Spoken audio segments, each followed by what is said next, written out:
Is there any public comment at this time? Is there anybody on Zoom? Okay. If there's no public comment, we'll move on to line item 1.4, looking for an approval of the agenda.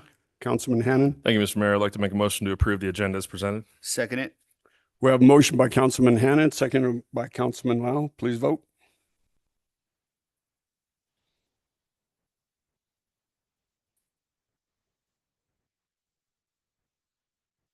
Motion carries 4-0. Moving on to line item 2, consent agenda. Looking for a motion on the consent agenda. Councilman Lau. I'd like to make a motion to approve the consent agenda. Second. We have a motion by Councilman Lau, seconded by Councilman Hannan. Please vote.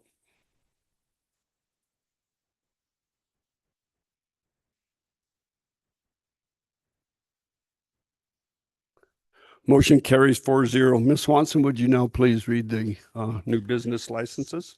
Yes, sir. Tonight we have Crafty Creations, Hobby Crafter, J. Leanna and Company, Merchandise Sales, Christine Millward, Nail Technician, Remy Roofing and Construction, Roofing Contractor, Y Fiber of Nevada, LLC Rango Broadband, Wireless Telecommunication, Ringer Electric, Electrical Contractor, Integrated Concepts, General Engineering Contractor, Regal Concrete, Excavating Concrete Contractor, and KBP Handyman Services. All right, thank you. And for the record, Councilman Torres's previous notification, so this would be an excused absence for Councilman Torres. We are now on line item 3, reports. Reports by city staff, council, and the mayor, including but not limited to monthly statistic reports by city department. And I see Mr. Branningham is here with the Sheriff's Department first. Deputy Chief Branningham, sorry.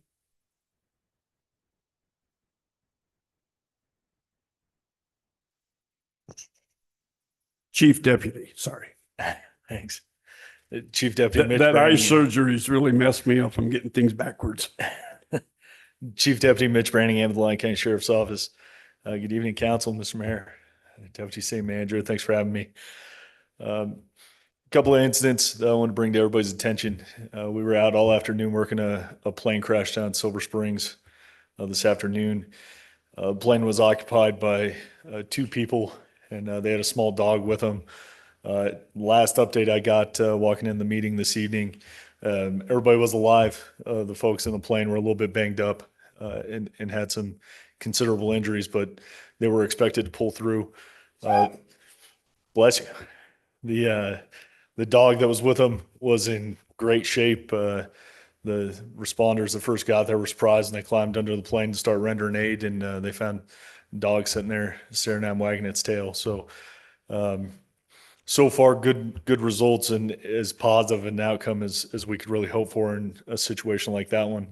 The actual cause of the crash is under investigation by the FAA and NTSB, but we're expecting that nothing crazy is going to come up out of that. We had some pretty significant weather conditions at the time that the plane went down out there, and even responding down there was a little bit treacherous coming through the wind tunnel out of Fernley here. So if we get an update to that's of any significance or anything out of the ordinary, I'll provide an update to you when that point in time comes.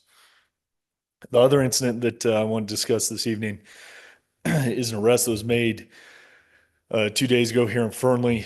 We got a call for shots fired on the 15th over at the Wendy's restaurant here in town. And the initial information that came out, people were listening to scanners and things like that, was a little bit sporadic, but that's what the incident actually was. And this really started back on December 13th. There was a traffic incident that went unreported to the sheriff's office of a vehicle cutting another vehicle off, and a little bit of road rage incident, people arguing back and forth in the vehicles. We didn't do an investigation to that at that point in time. Like I said, it didn't come into us for investigation. But on the 15th, I guess on the 13th, when that happened, a photograph was taken of the vehicle that supposedly cut the other vehicle off. That vehicle was shared with the husband of the woman that was driving the vehicle. He had seen the picture, kind of made a mental note of it, was paying attention to what was going on with that car. And we fast forward to December 15th, and they were traveling westbound on Main Street and observed that vehicle that they believed had cut her off pull out in front of them onto Main Street. This gentleman followed that vehicle over to the Pilot gas station or Wendy's restaurant over there. And as they pulled into the parking lot, he parked his vehicle in front of them, cut them off, stopped the progress of their vehicle so they couldn't continue driving out of the area. Got out of the vehicle, approached the male who was driving that car. He was pretty aggressive and hostile towards him, yelling at him. He made some claims that he was going to, quote, rip their vehicle, which is pretty common terminology in our field of they was going to steal their car or take aggressive action against them. During that altercation, the other man that was driving the vehicle that had been stopped, he recovered a handgun, set it in his lap, and was trying to defuse the situation when the guy that had cut him off approached him and started punching him repeatedly in the face and hitting him. He hit him to the point that his hand was bloodied and busted up. Our victim was trying to cover his face, protect himself. His wife tried to intervene and cover him up. And the assault just continued. He kept getting hit. And he finally recovered the handgun. He fired 2 rounds at the man that was assaulting him through the door of the vehicle. One of the rounds got lodged in the door. The other one missed and hit a dirt embankment there behind him. And we were able to track that, so we didn't have any stray rounds or anything like that. They ultimately separated. He was able to get the car backed out of there and drive away. The other man that was hitting him got into his vehicle and followed him out of the parking lot as they headed eastbound on Main Street. The man that had fired the 2 rounds was headed towards our office calling 911. The other gentleman, as he was following him, ended up turning off towards the in-town park, so that's where that information came from. After a short investigation, deputies were able to locate him at the in-town park and take him into custody.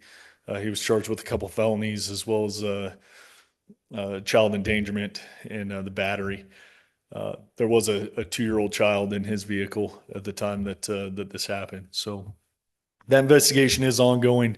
If anybody saw anything or there's any security camera footage or somebody recorded something on a cell phone, we would ask them to come forward and provide that information to us.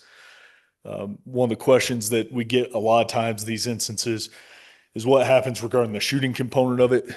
We do a big evaluation to try and determine the lawfulness of the shots fired.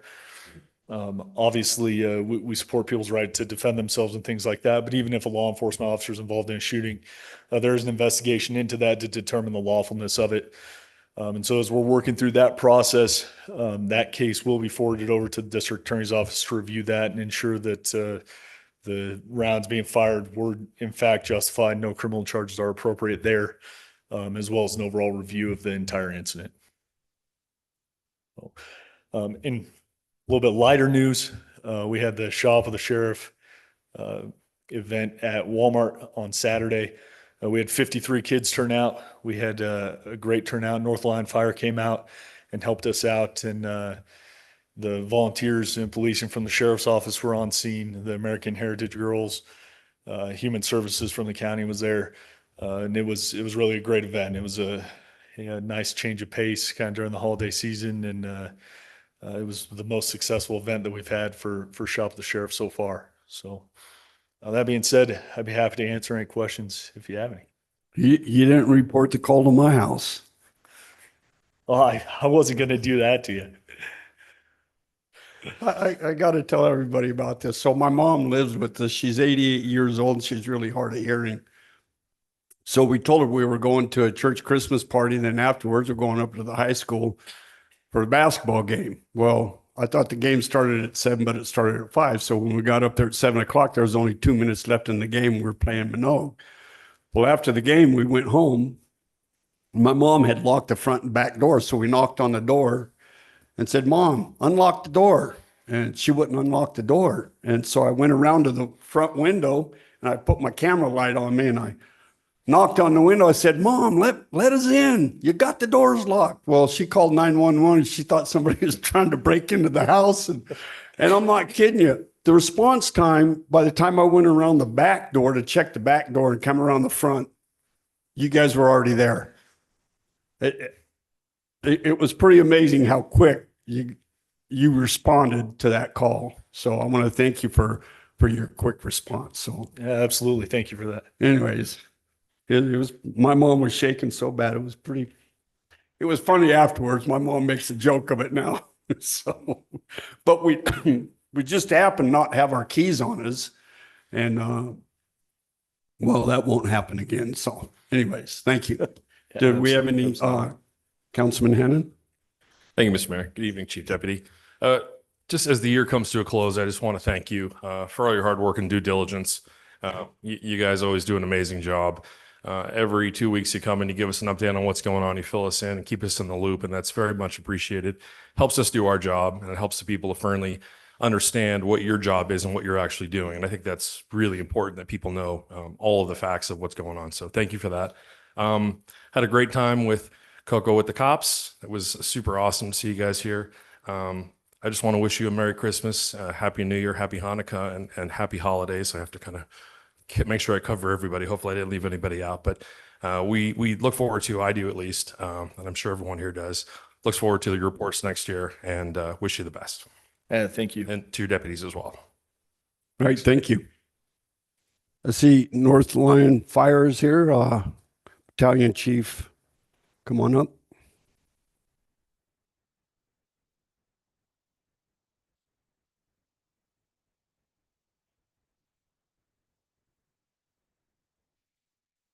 Good afternoon, Council and Mayor.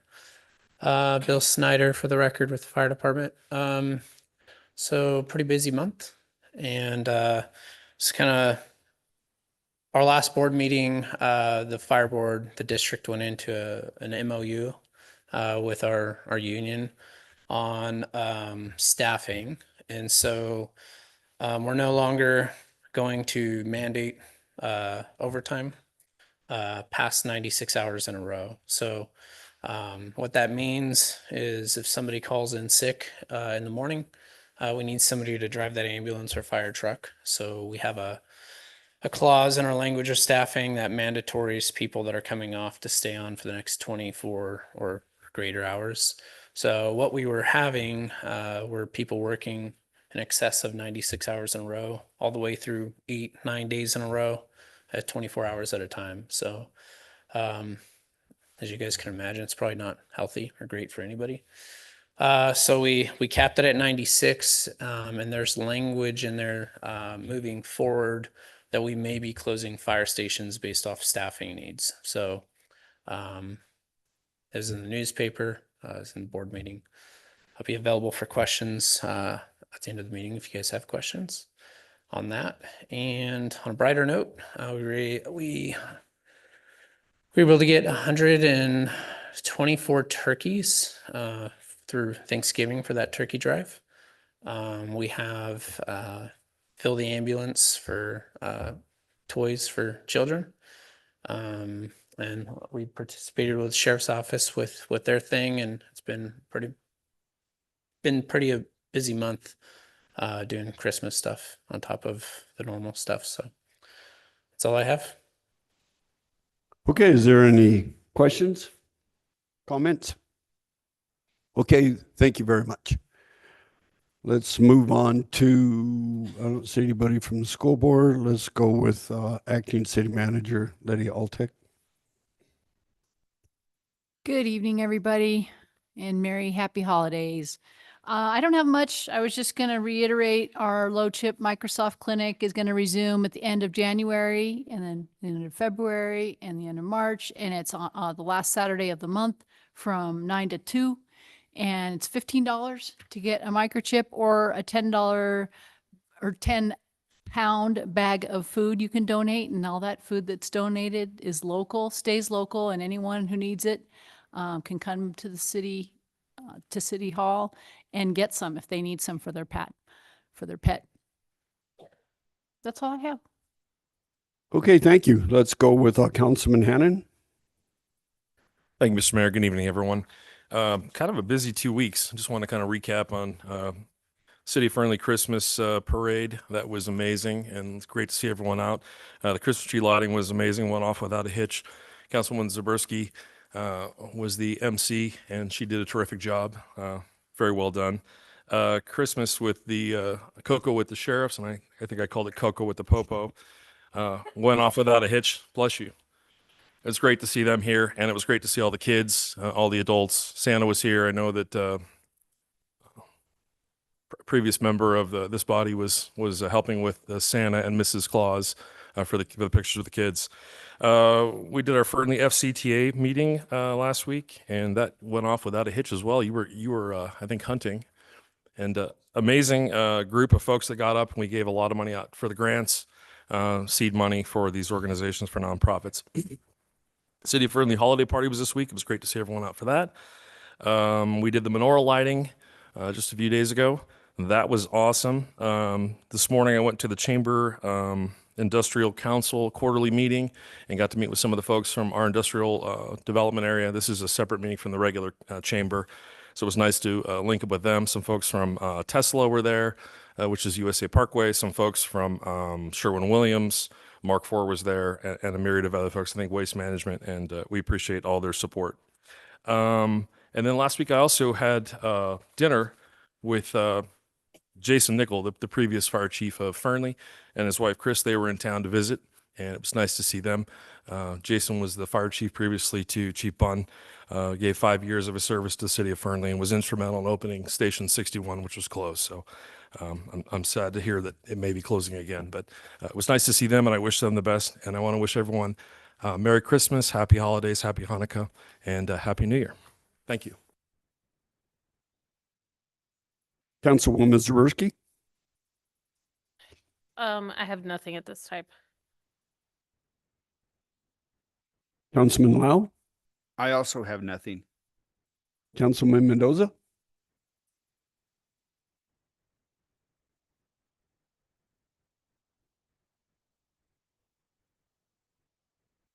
The menorah lighting that I attended along with Councilman Hannon was on Monday. It was well attended, and it was their 11th year having this lighting here at City.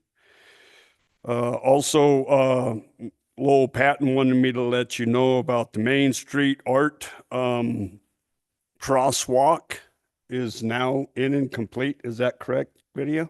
Yeah. Which is exciting, and he'll come give a report on that at the next meeting, but unfortunately he's got the bug tonight. I attended the Reefs Across America, which was well attended. I could not believe how many people were there. The news said 4,000, but I think the count that they had was over 1,600 people showed up, and it did not take long to put the Reeves out on the grave. So that was really exciting to see. I want everybody to notice that the Christmas tree that was in front of City Hall, some of the council members wanted it moved to the train depot, which is where the festivities will be next year. But the tree is now moved from here out to Main Street, where everybody can enjoy a big, beautiful tree that we have for the city of Fernley. And let's see, also, I want to thank Councilwoman Zaberski for taking over for me while I wasn't here. I was actually down in Pioche, Nevada with my grandson and a couple of his buddies. So I want to thank you for doing that for me. And that's all I have.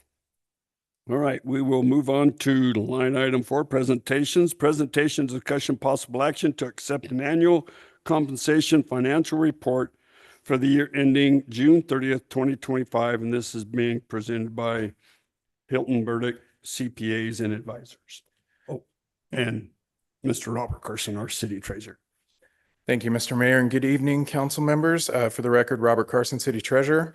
We're being joined tonight by McKay Hall, who is a partner with Hinton Burdick, who is the external CPA firm that did our financial audit this year.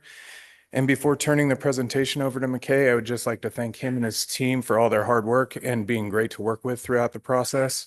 It's a time-consuming process, and they have to look at a lot of documents, but they're great to work with. I would also like to thank the staff in the finance department for their hard work, not only during this portion of the year, but all year round, because their hard work makes it such a smooth process. I would also especially like to recognize Jenny Carrick, our accounting manager, for her hard work and exceptional work in this year's audit. She managed the day-to-day communications with the auditors and the city staff. She led the preparation of the work papers and was instrumental in creating the report that you have in front of you. This is a demanding and time-consuming process, and Jenny did an outstanding job with it. So thank you to everybody involved. And with that, I will turn it over to McKay for his presentation, and we'd be happy to answer any questions after he's finished. Thank you. I'd like to thank Mr. Carson for the introduction, and I'd also like to second his commendation of your team. Based on what we've seen, your team is very dedicated to making sure that things are done right. They take their responsibilities seriously, and we can be rather demanding. Sometimes I liken us to needy children. As soon as your staff gets us one thing, we come around with another that we're looking for. So it can be a little taxing, and they've already got a lot on their plate to take care of. So they've been really good to work with, and we're very grateful for that. We really appreciate their work, their effort, and their attitude through the whole course of the audit. So appreciate it. It's been a year or two since I've myself have had an opportunity to present to the council. So I thought I would just remind the council real quickly that I started out in IT in my career life. I spent about 10 years there and then decided I just wasn't very interesting as an individual. So I needed to spice up my personality. And I thought the best way to do that would be by becoming a CPA. So this may not exactly be the most engaging, exciting of presentations. As you can tell, with both of those industries, neither is real keen on giving presentations. So if I seem to quaver in my voice or seem to stumble over my words, just be aware it's the sheer terror of having to present to a group. So even so, I do appreciate the opportunity to present this evening. So give me a second and I will share the slide decks that I'm using and walk through. As I go through this presentation, if there are any questions, please feel free to speak up and let me know. And I will try to remember to put in pauses as well to allow for any questions to be made through the course of the presentation. Okay. As I go through this presentation, I'll touch real quickly on the results of the audit. We'll take a look at a couple of the financial highlights over the course of this last fiscal year 25, and then we'll take a look at some of the 5-year trends of some of the key indicators for the city. So the audit reports. When we perform a financial audit, we come in and we test the financial statements and the corresponding financial information in your system to see if it's materially correct or not, if there are any material misstatements in that information. A material misstatement would be a single misstatement or a group of misstatements that would likely change the opinion of a reasonable user of the financial statements. To give an example, on one end of the spectrum, for example, if your accounts payable were off by $1, that really wouldn't impact the opinion of a reasonable user of the financial statements. The city has about 268 million in equity and in net position and fund balance. And so a $1 difference on accounts payable is not likely to change the opinion of a user, the financial statements. If there's a $50 million difference, that's likely to change the opinion of a user of the financial statements. And so we come in and through analytics, through tying to supporting documentation, through confirming with outside parties, we test that activity in the course of the year to see whether or not the financial statements are materially correct based on that test work. And we're happy to note that for fiscal year 25, that the independent auditor's report is an unmodified or clean opinion, which does say that based on our test work, those financial statements are materially correct. And so you as a council can rely on that information as you make your considerations on how best to guide and govern the city. Along with that independent auditor's report, there's also a report on compliance and on internal controls over financial reporting. When we come in and perform a financial audit, its main focus is not to test the internal controls of the city, those processes and procedures that the city has in place to safeguard its resources.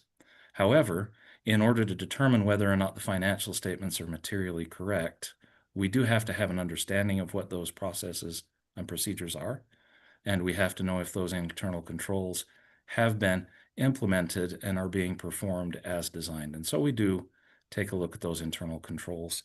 And if we come across a set of circumstances where there is a high likelihood that a material misstatement would be processed through your system without being caught and corrected in the normal course of operations, that gives rise to a material weakness finding. And so we would issue a finding indicating that there's this material weakness where there would be a material misstatement processed without being caught and corrected. A significant deficiency is similar, but less likely. So if there's a likelihood, maybe not a high likelihood, but still a likelihood that a material misstatement would be processed without being caught and corrected, that would give rise to a significant deficiency. And those material weaknesses and significant deficiencies would be listed in summary in this report on compliance and on internal controls over financial reporting.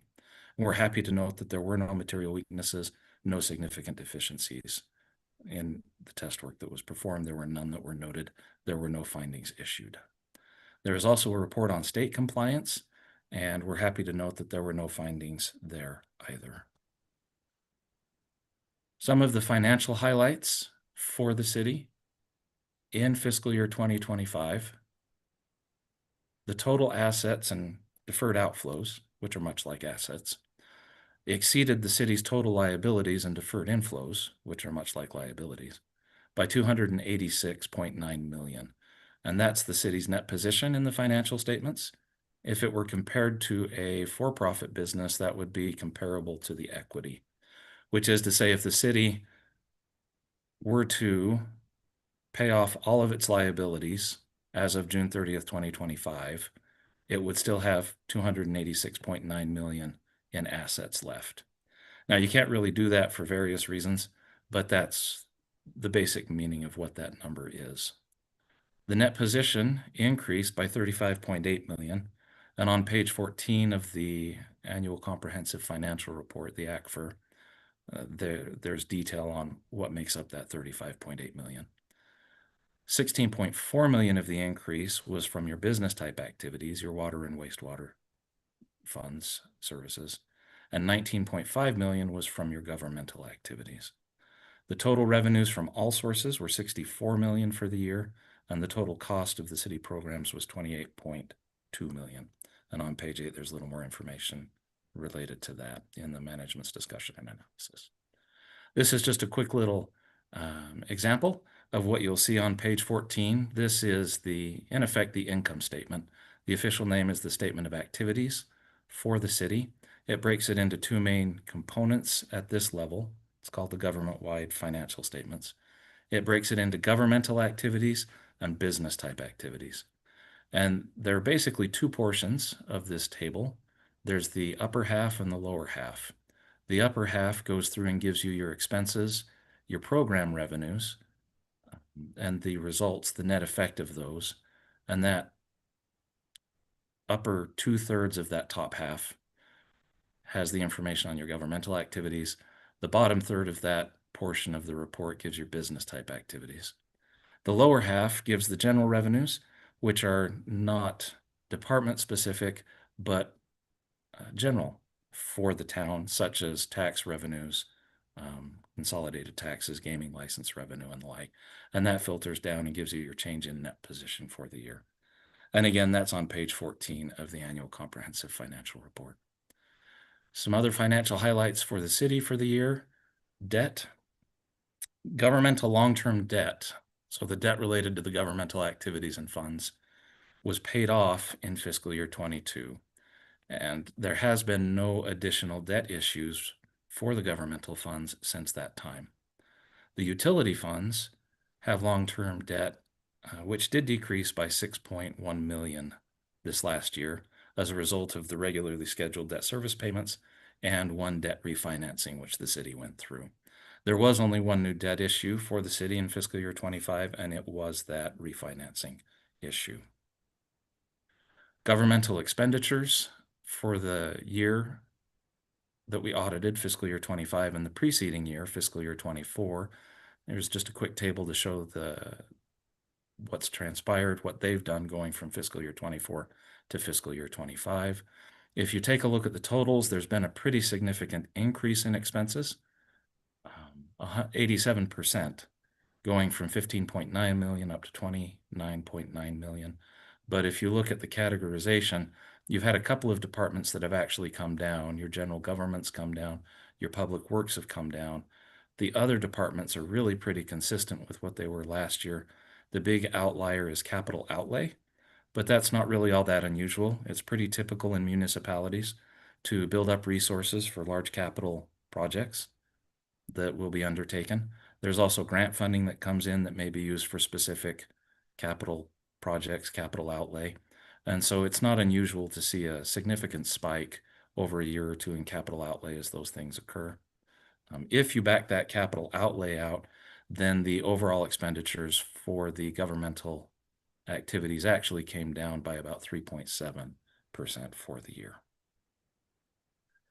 Those are the highlights. Next is the 5-year trends. And so this is taking a look at the revenues and the expenditures.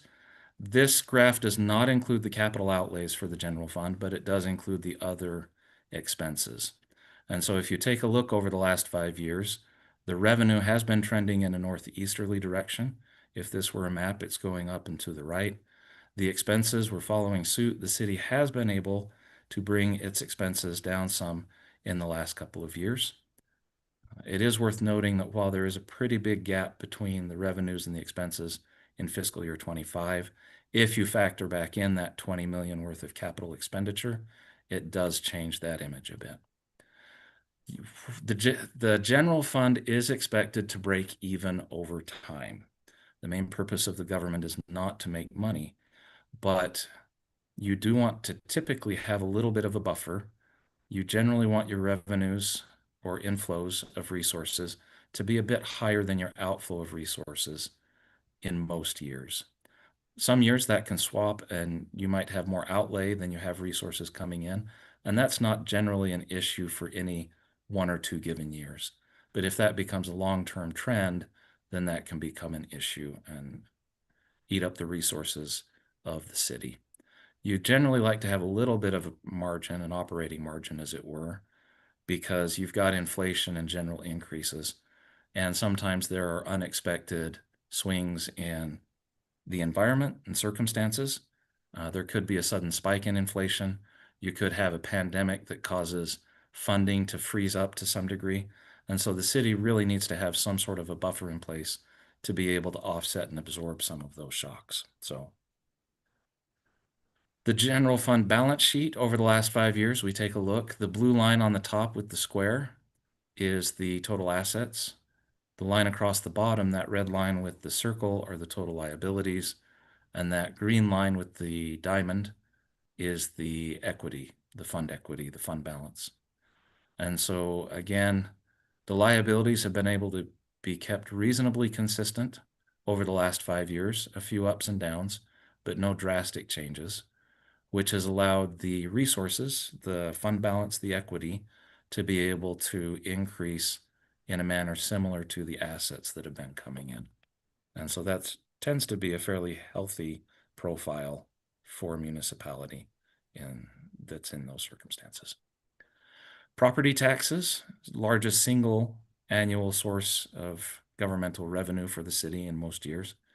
And over the last 5 years, these have increased by 63%, with 15% increase over the last 5 years. So again, that tends in the northeasterly direction, which is generally a good direction for the city to be going in.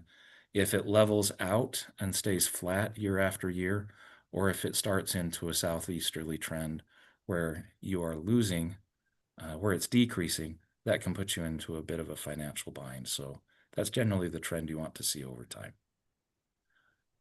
For the water fund, the operating revenues and operating expenses, The water fund is a proprietary fund, which means it is much more business-like than the governmental funds. And so you do generally want to have some manner of operating margin, operating income year after year in order to build the resources. With the water fund, its infrastructure will age out, and there are other water projects that need to be undertaken. And so you generally want to be building up resources to be able to replace the aging infrastructure and to be able to meet those new projects that occur. So this is, once again, generally a pretty healthy trend here, where your operating revenues have been able to be kept above your operating expenses in each of the last 5 years. The balance sheet for the water fund, again, the blue line across the top is the total assets. The red line with the circle along the bottom are the total liabilities, and that green line with the triangle in the middle is the net position or the fund equity for the water fund.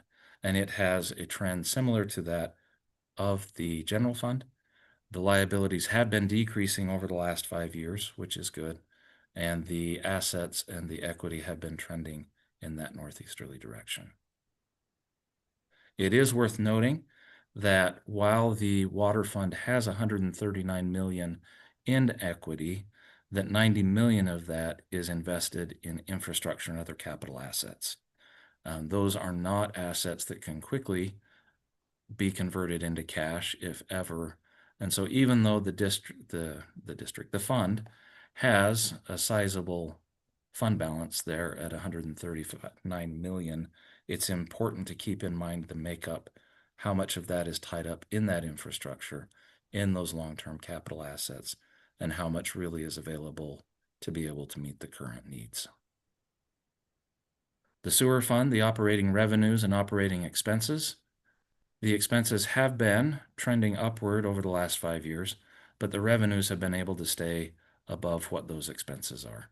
It is also a proprietary fund, and so the same considerations for it you will want to keep in mind as for the water fund. The balance sheet over the last 5 years, similar to the water fund and the general fund, the liabilities have remained reasonably consistent and come down a little bit over the last 5 years, allowing the fund balance, that green line with the diamonds in the middle, and the assets, the blue line with the square across the top, to trend in that northeasterly direction. The sewer fund at the end of fiscal year 25 had 56.3 million worth of net position. 26 million of that was invested in infrastructure and other capital assets. Here are some of the selected fund balance, that equity for those funds, those same 3 funds that we were just talking about.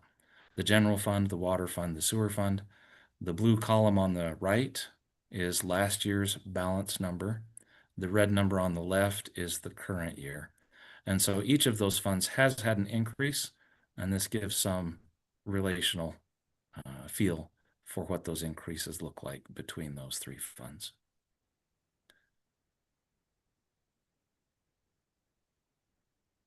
And I know that the most exciting time of the year is the audit report, but that is the presentation. Are there any questions?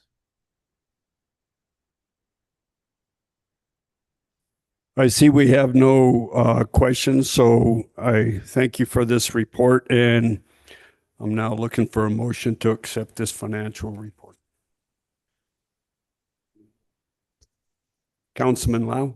Great presentation. Thank you. I'd like to make a motion to accept the annual comprehensive financial report for the year ended June 30th, 2025, presented by Hinton Burdick CPAs and Advisors. Second. We have a motion by Councilman Lau, seconded by Councilman Hannon. Please vote. And while they're voting, I'd like to thank our financial department for another job well done. Thank you very much for your hard work and dedication to the city of Fernley. So thank you. Councilman Hannon. Thank you, Mr. Mayor. I'd like to also echo your sentiments. Presentation was very well done, by the way. And I want to say, even though you were sort of hesitant, that was this is like the second best Christmas gift that I've ever gotten. So, and And your presentation was exciting, almost as much as the Thriller video the first time I saw it. But it's all good news, and this is amazing. And this just shows the amount of hard work that's going into making sure that we're fiscally conservative and that we're not spending the taxpayers' money unwisely, that we're being responsible with everyone's money and trying to do the best thing for the city. And so, Mr. Carson and staff, I want to thank you very much for your hard work. The presentation was amazing, and this is just more great news for Fernley. And as I say over and over, great things are happening in Fernley. So thank you. All right, thank you. Did everybody vote?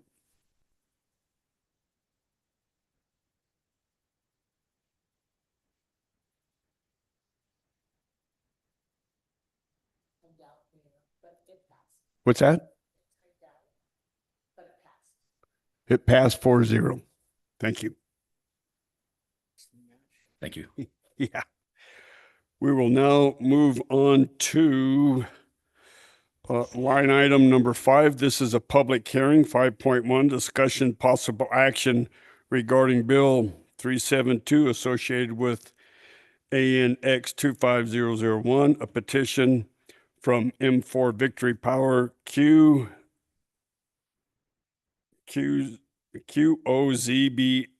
LLC to annex parcel 021-031-13 containing approximately 107.87 acres and generally located east of Interstate 80, west of Fernley Sink Lake, northeast of Duffy Road, and north of the existing Victory Logistics Planned Development community here in Fernley.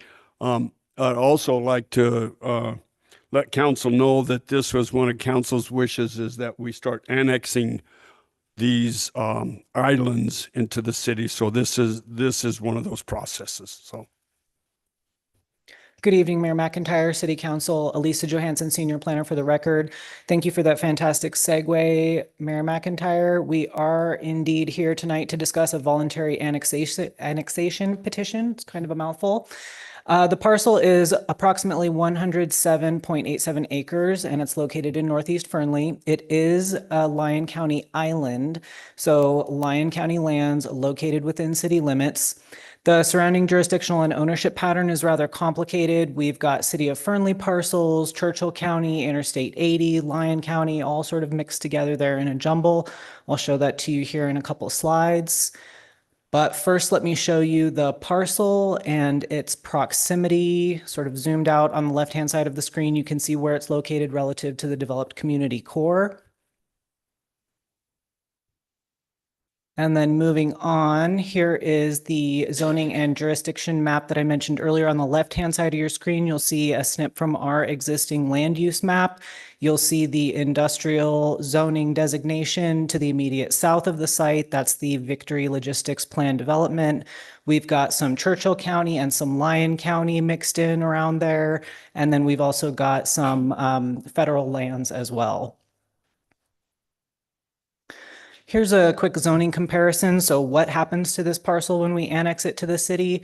The site is currently regulated under the Lyon County prior Title 10 zoning classification. Lyon County has not engaged in any countywide legislative rezoning efforts. And so on a case-by-case basis, each parcel would be converted to their new Title 15 zoning classifications when development applications are submitted. So that's what this table here means. When the Lyon County parcel is zoned RR5, it converts to GR20 zoning district in our code upon annexation. I do want to highlight that any further zone changes to suit the final proposed development could be achieved through master plan and zoning map amendments, but those are not under consideration tonight. Okay, moving into the annexation analysis, there are 4 findings that must be met. The first is that the request must conform to the requirements of Nevada Revised Statutes, Chapter 268.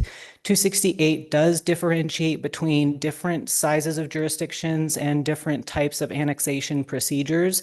In our case, due to the size of Lyon County and due to the unique circumstances, we are following specific alternative procedures identified under NRS 268-670.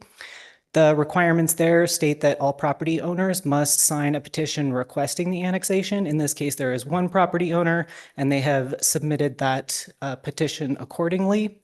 The property must be contiguous with the city. As I previously mentioned, this is an island, so it's already located within city limits. And then certain lands, such as those included in rights of ways or those conveyed for airports or for noise abatement related to airports, may not be included. No such lands are included in this proposal, so this criterion is met. Secondly, we must consider whether the request conforms to the findings established for annexations. So where is the property? The property is in Northeast Fernley, abutting existing planned development. And I emphasize the existing planned development joining the property, not necessarily because the annexation is directly related to that planned development, but to illustrate that this parcel is not located in a remote portion of the city. Development is already advancing in this part of the city. It's right on the doorstep of this property.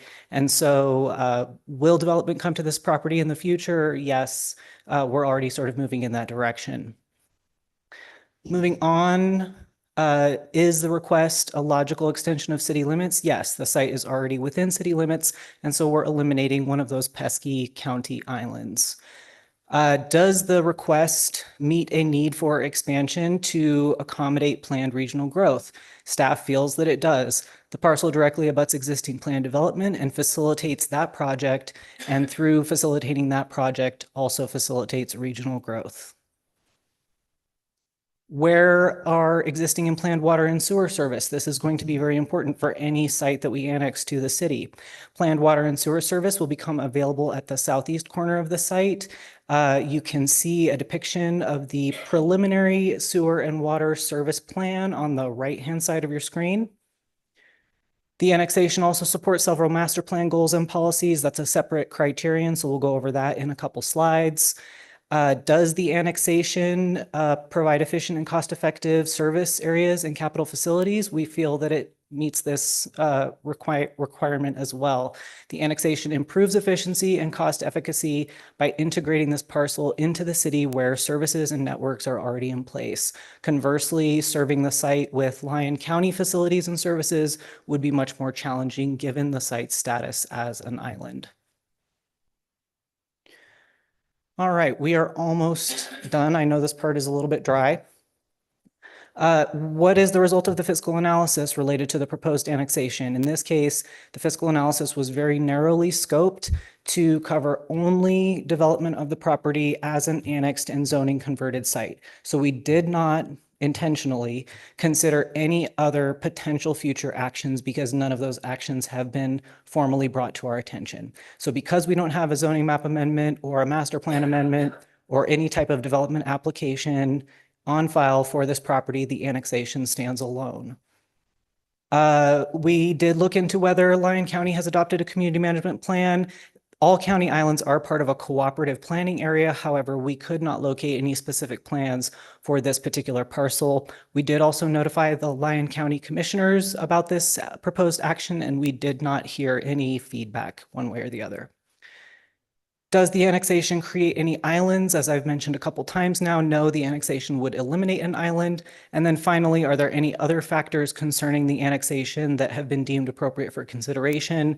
No other factors have been identified at this time, but if you, in your deliberations or decision-making process today, have additional factors that you would like us to consider, we're certainly happy to do so. Okay. Moving on, does the property requested to be annexed conform to the master plan? When we convert the property from a Lyon County site to a city site, we will convert the zoning designation. And by definition, those zoning converted sites do meet the master plan. However, the proposed annexation action itself also supports several master plan goals and policies, which are on your screen and also identified in more detail in the staff report. To sort of go over them briefly, by annexing the site, we do create a growth pattern that assures flexible, feasible, and efficient projects. Because this parcel is part of the Victory Logistics portfolio within the city of Fernley, the addition of this property to that developer's portfolio helps facilitate their projects in the city. And so it enhances flexibility and feasibility for them.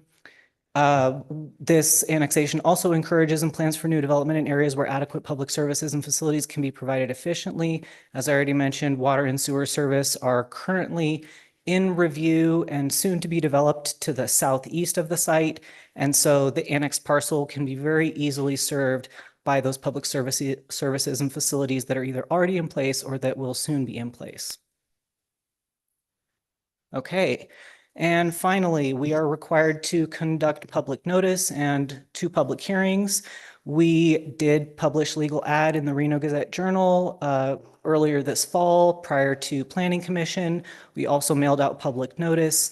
We held a public hearing at the November Planning Commission meeting, and additional legal ad and mailed notice was conducted prior to tonight's meeting. With all that, the Planning Department does recommend approval of this action. As I already mentioned, on November 12th, the Fernley Planning Commission did also unanimously recommend approval. As always, should you choose to deny, I would ask that you please state your finding and your supporting analysis. That will help us understand your thinking. I'm not providing any other alternative motions, but of course, anything comporting with your parliamentary procedures would also be appropriate. And I'm happy to answer any questions. Does council have any questions? Councilwoman Zabriskie? This, I keep trying to beat into my head that this is just for the annexation and not, because there's a lot of wording like in the financial impact about 21 single family homes. I don't know if that's just to compare kind of what could be put on the property. And the GR20, you said that is also like RR5. It would become that, or it is that now if it does get annexed?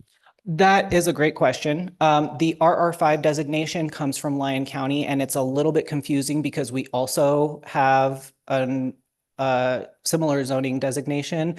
GR20 is the zoning district that the parcel would be converted to upon annexation. If they would like to pursue a denser rural residential zoning or any other zoning district, they would need to pursue a master plan amendment and a zoning map amendment depending on the district chosen. So the RR5 actually comes from Lyon County. That would be completely superseded or replaced by the GR20 designation upon annexation. And then back to the other part of your question, yes, this action that we're here tonight to discuss and potentially act upon is the annexation only.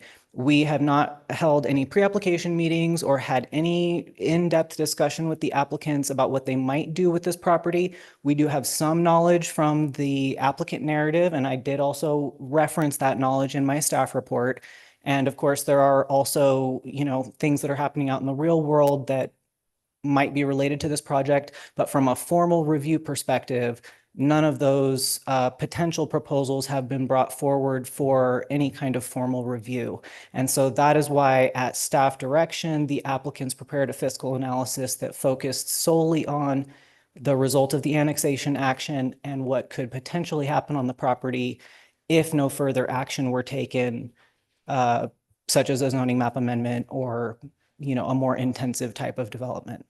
Okay, we'll be able to see any of that when it comes back though.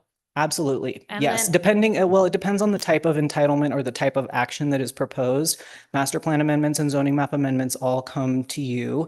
A conditional use approval, should they not choose to pursue any of those mapping applications, would go to Planning Commission, and it would only come here if there were an appeal. Okay. And this is a separate private person that owns that parcel. Does Mark IV own that parcel? The city doesn't own that parcel. I think the whole idea of the annexation has me a little bit confused. So you just have to have permission from the property owner and the city to go to Lyon County and say, please, can we have this parcel?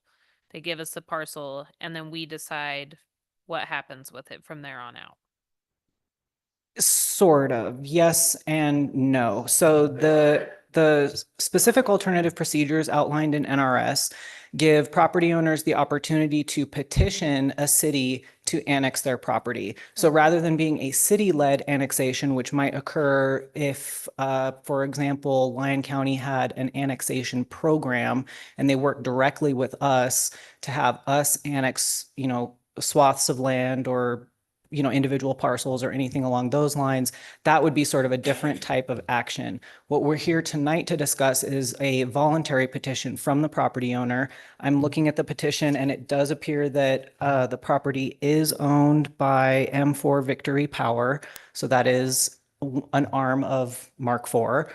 And so as the sole property owner, they have the right to petition us if they meet the requirements in NRS, which admittedly are fairly, what's the word I'm looking for? They're fairly minimal. It has to be contiguous with the city. It can't contain, these other types of lands, special lands, like I mentioned in my presentation. And then they have to have permission from everybody that owns the property. In this case, because there's only one property owner, that one is easily met. It's a county island that's already within city limits. That criterion is also easily met. And then the third being that special lands provision, none of those situations apply. So yes, it's a very streamlined, simple process when following those alternative procedures. I'm grateful for the petition because it makes sense that it would be annexed to the city, but if they had not did the petition for the annexation, can somebody have a parcel that's an island on Lyon County and just go purely through Lyon County and not deal with the city at all? Theoretically, yes, I believe that's correct. Okay. Just out of curiosity. And when you say go through Lyon County, you mean could they pursue development on that site? Yeah. Yes. And they wouldn't have to do anything with the city of Fernley, even if it landed directly in the middle of our city. They would be going through Lyon County for all of their plans. Lyon County would be the regulatory jurisdiction that would be issuing permits, reviewing applications. I can't speak to whether or not that cooperative planning area that I mentioned in my presentation might come into effect if Lyon County did receive a development application for this particular site, given that it is an island, given that City of Fernley almost entirely encompasses the property. There's an existing planned development immediately adjoining. There might be some coordination there, but to kind of sort of cut through all of that and to just put it in black and white terms, yes. It could remain a Lyon County island and development could still be pursued on the site, or we can annex it and development can be pursued within the city of Fernley. Those are kind of the two buckets. Thank you. I do believe too, by annexing these islands into the city of Fernley, that we will receive property tax from it. Whereas if it was just Lyon County, then Lyon County would receive all those taxes from that. So by annexing this into the city, whatever's built out there, then we would get a portion of the property tax as well. Is there any other questions? And this is a public hearing, so do we have any public input on this? The applicant is also here. I'm not sure if they would like to present. Sure.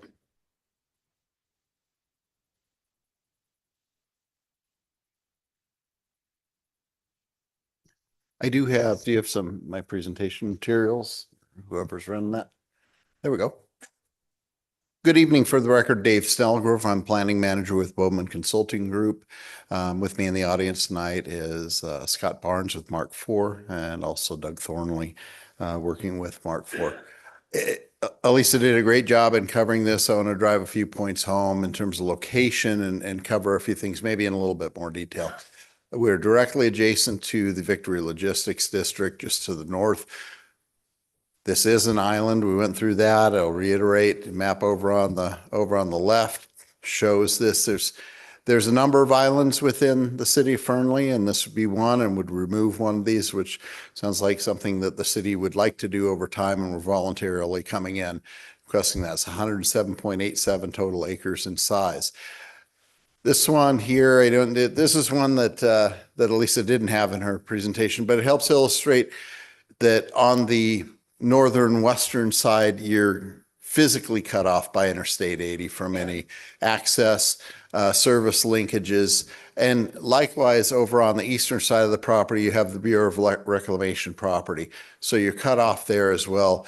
The only direction that you can go and make connection for your utilities, for your access, is really to the south, which is Mark IV, which made sense for us when we talked about this, on whether we stay in the county or whether we come into the city. It makes sense for this to be in the city. And then Elisa had this map that shows the Victory Logistics linkages for access and for utilities. Those are in process to review through the city right now, but they'll be there. Feel that the property makes sense to come into the city for a number of reasons. We're in agreement with staff's analysis on this, and believe also that all the legal findings can be made. I'm available for any questions you might have.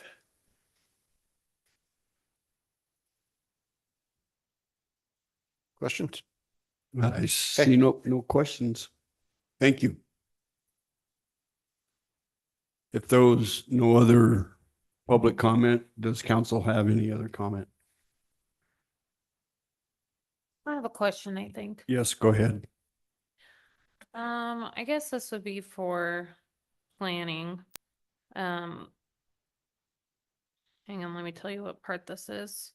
I'm on the project narrative for the project. It says, as areas are annexed into the city, evaluate the level of fire protection and take action as funds are available to ensure new areas receive the same level of fire protection provided by the rest of the city. The response was a new fire station location as part of the requirements and improvements associated with Mark IV's Victory Logistic District, and proposed annexation parcel is within the coverage area. I guess I am just curious who decides that, yes, we can get this annexed to the city and we have fire coverage. Is that communication from the developer with the fire department? Is that the city communicating with the fire department? Are we able to cover this 107 acres? I guess I am just wondering kind of who decides that, yes, we have adequate protection from the fire department. Michelle Rambo, Planning Director, for the record. That would come from the fire department. So when we get applications, we route them for comment to the fire marshal, and he provides comments back to us. Okay, so the fire marshal would have commented back to you before this agenda item. Correct. Okay, thank you. Councilman Hannan? Thank you, Mr. Mayor. I was going to make a motion, but I just want to clarify one thing that Councilman Zabriskie brought up. So if we annex it into the city, or if we don't, it's still separate. So we have the city corridor, and then the fire protection district has their sort of boundary, I think, which is bigger than the city of Fernley. So either way, whether it's annexed or not, the North Lyon County Fire Protection District still has a responsibility to respond to incidents on that parcel. Is that correct? That would be my understanding, yes. That's my understanding. So I just wanted to make sure that that was the way. With that being said, I'm prepared to make a motion. All right, if there's no other comment, I'll go ahead and make your motion. Thank you, Mr. Mayor. Considering the analysis presented in the staff report and in the application material, I move to approve and adopt Bill 372 ANX 25001 and the annexation petition contained therein. Second that motion. We have a motion by Councilman Hannan, second by Councilman Lau. Please vote.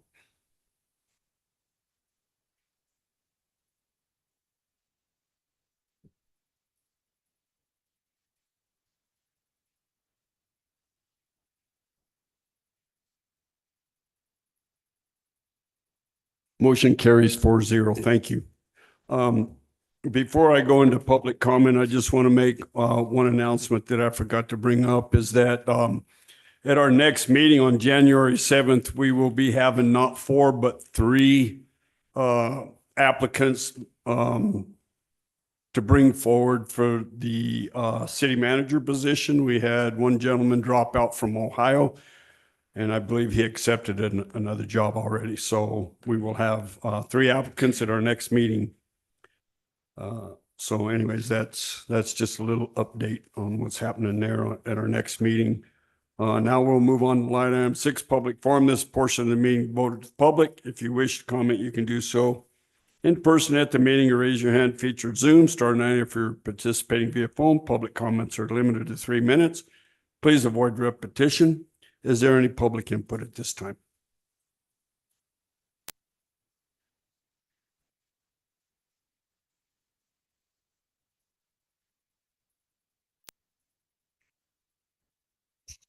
I debated whether I should come up. So, beginning this year, somebody asked me why I could never say anything happy, good for the city. So I came up with a few things, and just bear with me. First of all, I'd like to thank the city council for making me more comfortable coming up to the podium, especially regarding certain items. And then just, I guess that's it. And by the way, how's the hydrants going? Yeah. One other thing I want to let you know that Mr. Williams is out on vacation, but we're still receiving RFPs for the servicing of the fire hydrants. So Mr. Mayor, we're on it. We're on it. may I comment? Yes. Ms. Fleming, Merry Christmas and Happy New Year, Happy Hanukkah, and Happy Holidays. And it's great to see you being positive, and it's always good to see you come up. And it's Tammy Ditton. Oh, I'm sorry. I'm thinking of another Tammy Fleming. No, You're right. I'm sorry. my Facebook is Tammy Fleming Dittman. Is I it? use my maiden name. Okay, that's what I thought. I thought you caught me off guard. Yeah. I'm And sorry. First, and furthermore, I think you made a comment about Station 61 closing. I believe it would be 62. I did. I believe I said 62, but that was what I intended. So thank you for that correction.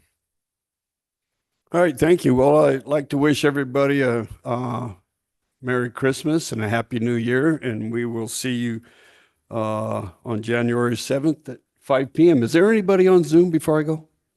Okay, this meeting is adjourned.